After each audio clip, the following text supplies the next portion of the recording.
ভাই জায়গাটা তো অদ্ভুত সুন্দর। তা তো হবেই।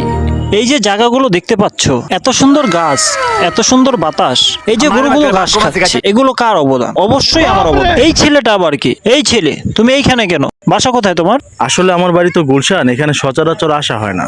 আসলাম একটু এই মনোরম পরিবেশটা উপভোগ করতে। তুমি যেভাবে বিষয়টা ব্যাখ্যা করতেছো আমার তো তেমন মনে হচ্ছে না। এইমাত্রই দেখলাম তুমি এইভাবে যেন কি করতেছিলা। তুমি কি গঞ্জিকা সেবন করতেছো? স্যার আমি একটু দেখতেছি। হ্যাঁ, কি সমস্যা? কি সমস্যা মানে? আপনি ওনাকে চিনেন? Are you? তুমি থামো, আমি দেখতেছি বিষয়টা। কে কাকে চিনে সেটা দেখা যাবে পরে। এই যে জায়গাটা দেখতেছো, এই জায়গাটা পুরোটাই আমাদের। কে এই জায়গার বিষয়ে বলতেছিল এতক্ষণ? এই জায়গা নাকি ওনাদের পূর্বপুরুষের, আমি তাকেই খুঁজতেছি। আপনার কোথাও একটা ভুল হইতেছে। আমরা এরকম কিছু শুনি নাই যে কেউ দাবি করতেছে এই জায়গাটা তার।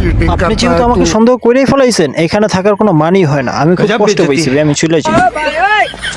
এই যে ভদ্রলোক, আপনি একটু দাঁড়ান। জি ভাই বলেন। ওই তো পলাইছে চোরের ঘরে চোরে। আজ পর্যন্ত আমার বসও আমার একটা জারি দেয় নেই। তুই কেন জারি দিলি? কত বড় সাহস তোর? জিজ্ঞেস কর আমার বসকে। কথা সত্যি। ভুল হয়েছে ভাই, আমাকে মাফ করে দেন, আমি চলে যাই। চইলা তো যাবি, একটু দাঁড়া।